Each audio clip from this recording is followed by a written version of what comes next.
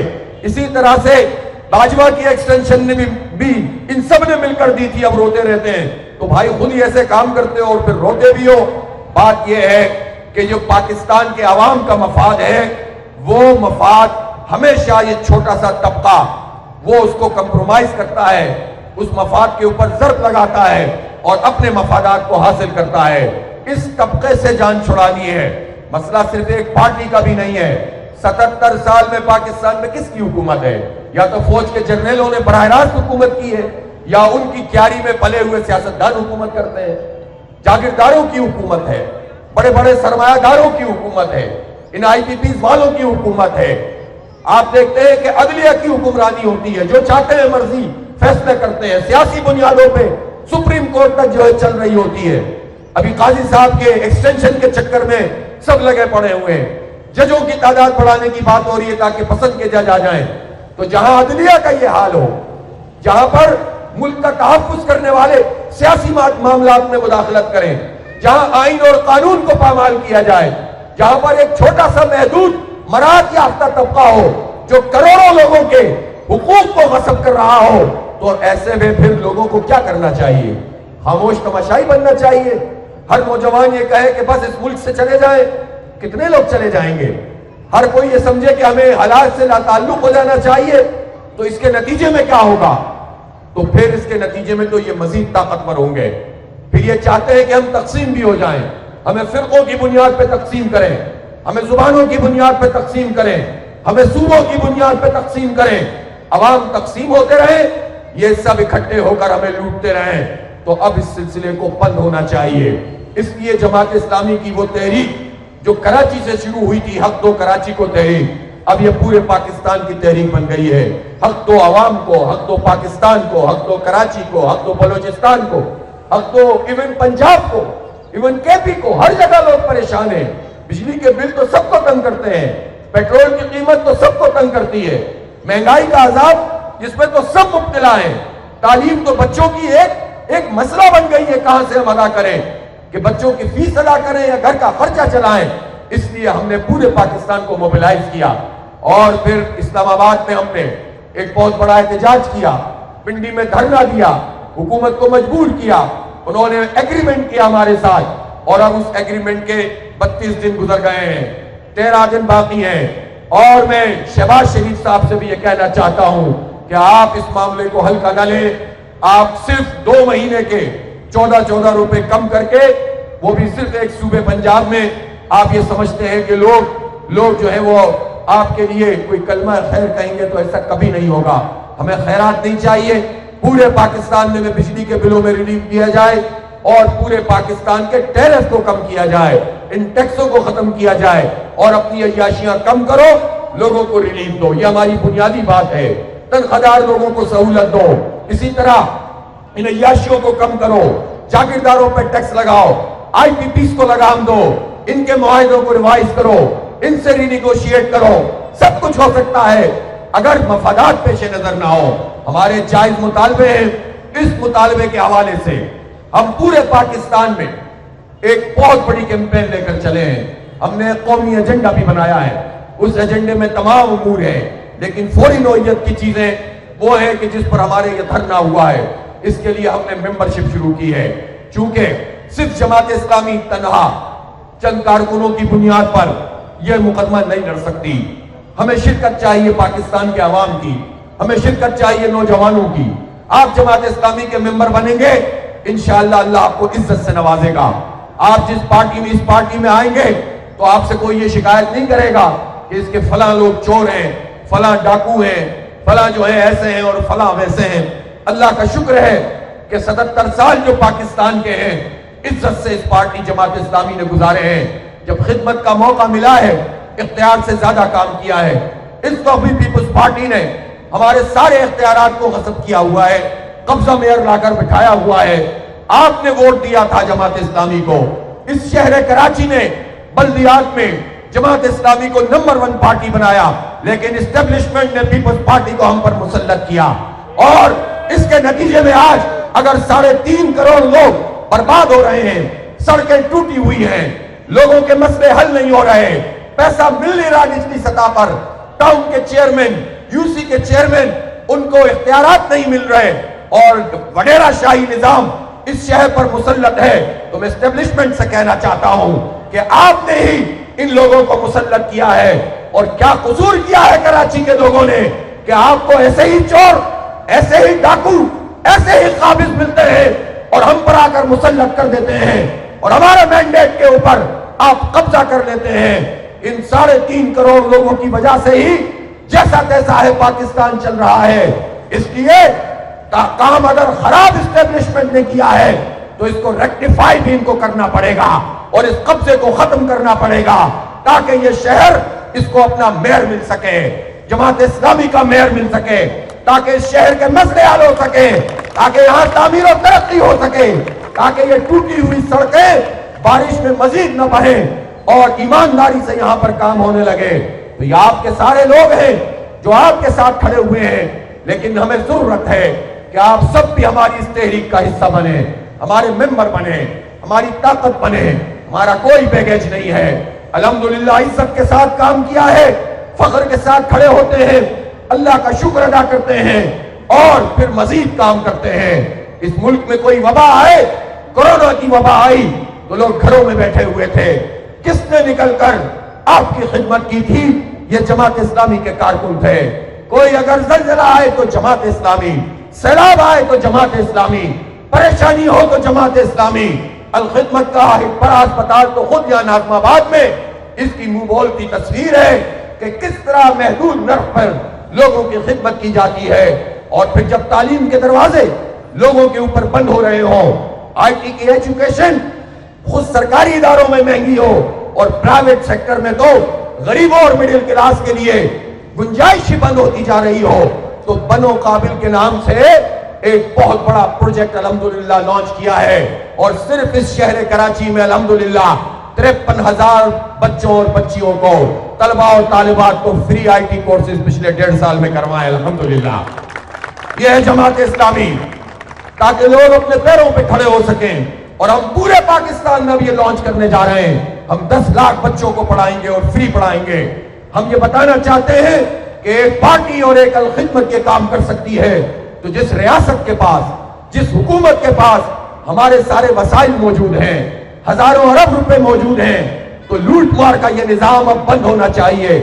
سب سے بڑی عوام کی خدمت یہ ہے کہ جو ہمارا سرمایہ، ہمارا خزانہ، اس کے اوپر چند قابض لوگ ہیں، ان کا قبضہ چھڑایا جائے، ہمارے بچوں پہ اس خزانے کو لگایا جائے، اور اس کے نتیجے میں تعلیم عام ہو، صحت کی سہولتیں ملیں، روزگار ملے، انڈسٹری چلے، تجارت آگے بڑھے۔ اسی سے پاکستان آگے بڑھے گا۔ اس لیے یہ پاکستان جس میں دریا ہے اور سمندر ہے، جس میں لہلہاتے کھیت ہیں، جس میں مزدور اور کسان ہیں، جس میں نوجوان ہیں، 40 سال تک کی عمر کے 80% لوگ ہیں، 20 کروڑ انسان 25 کروڑ میں سے 40 سال تک کی عمر کے ہیں، تو یہ تو نوجوان پاکستان ہے۔ یہ کیسے مقروض ہو سکتا ہے؟ یہ کیسے پیچھے جا سکتا ہے؟ اس میں تو سارے خزانے، سارے منرلز موجود ہیں۔ لہذا آؤ، ان خزانوں پہ جو ناک بن کے بیٹھے ہیں، ان کو ایک طرف کرنے کی جو تحریک ہے اس کا حصہ بن جاؤ۔ نوجوانوں سے خاص طور پر کہتا ہوں، اپنی ماؤں بہنوں بیٹیوں سے کہتا ہوں، جماعت اسلامی کے ممبر بنیں۔ آسانی سے آپ ممبر بن سکتے ہیں۔ آپ کو صرف یہ جو کیو آر کوڈ کہیں نظر آ رہا ہے، اس کیو آر کوڈ کو اسکین کرنا ہے، فارم کھلے گا، 2-4 باتیں ہیں وہ فل کریں گے اور آپ ہمارے ممبر بنیں گے۔ آپ ممبر بنیں گے تو پاکستان کی طاقت بنیں گے، ان نوجوانوں کی طاقت بنیں گے، اس قبضہ مافیا کے خلاف ایک قوت بنیں گے۔ ہم 50 لاکھ ممبر کا پاکستان نے ابتدائی ہدف رکھا ہے۔ جب یہ سلسلہ اس مہینے میں انشاءاللہ مکمل ہوگا، اسی دوران میں یہ وقت بھی مکمل ہوگا جو مدت معاہدے میں طے کی گئی تھی۔ اسی دوران ہم نے ہڑتال کی، کراچی سے خیبر تک پہیا جام تو نہیں کی تھی، شٹر ڈاؤن کی تھی، لیکن کراچی والے تو پہیا جام ہی کر دیتے ہیں۔ اب میں آپ سے پوچھتا ہوں کہ اگر بجلی کے بلوں میں کمی کے لیے، تنخواہ داروں کا ٹیکس کم کرنے کے لیے،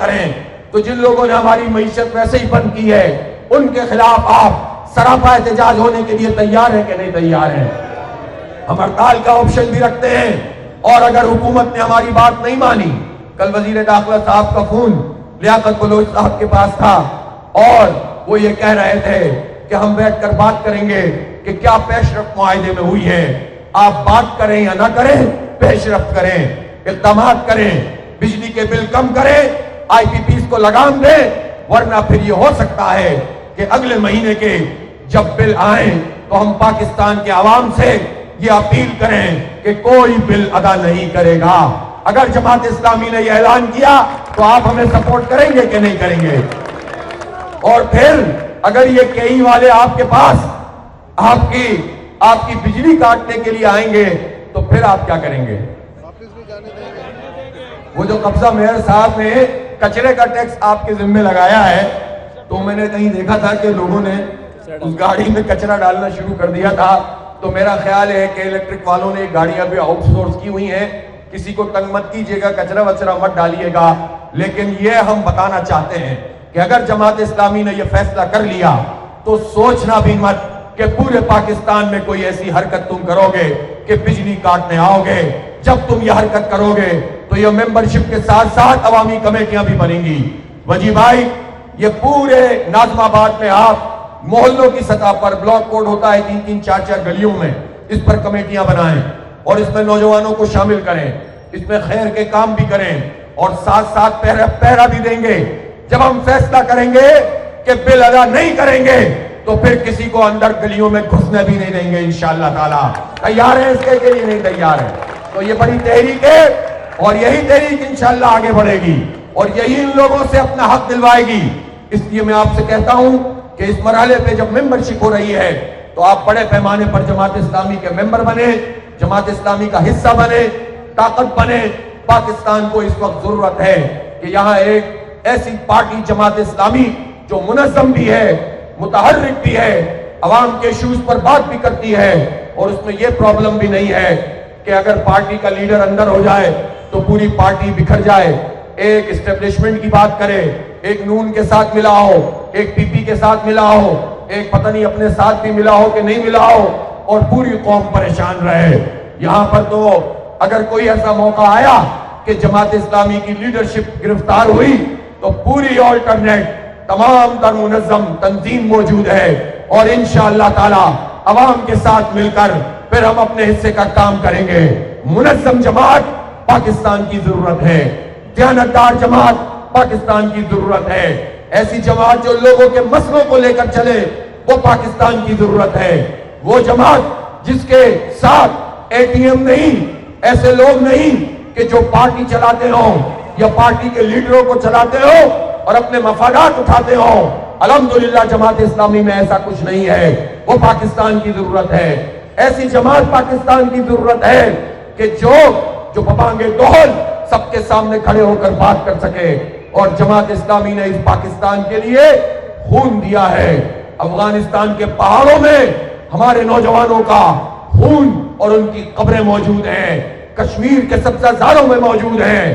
آج بھی مشرقی پاکستان جو اب بنگلہ دیش بن گیا ہے، پھانسی کے سینکڑوں لوگ ان کے پھندوں پہ جلائے گئے، اس لیے کہ ہم نے پاکستان کے تحفظ کی بات کی، کیوں پاکستان جغرافیہ کا نام نہیں ہے، لا الہ الا اللہ محمد الرسول اللہ کا نام ہے۔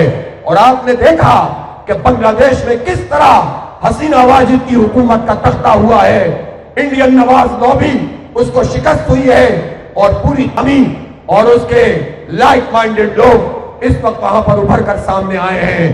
اس لیے مایوس ہونے کی ضرورت نہیں، پریشان ہونے کی ضرورت نہیں۔ مایوسی گناہ بھی ہے، مایوسی شیطان کا ہتھیار بھی ہے۔ نوجوانوں، اگر امید سیکھنی ہے، یقین سیکھنا ہے، تو دیکھو فلسطین کے بچے کس طرح زندگی گزارتے ہیں، بارود کے ڈھیر پر ہیں، ان کے گھر تباہ ہو گئے ہیں، روز شہادتیں ہوتی ہیں، 40,000 سے زائد لوگ شہید ہوئے ہیں، ان میں سے 25,000 سے زائد بچے اور عورتیں، 30,000 سے زائد بچے اور عورتیں ہیں۔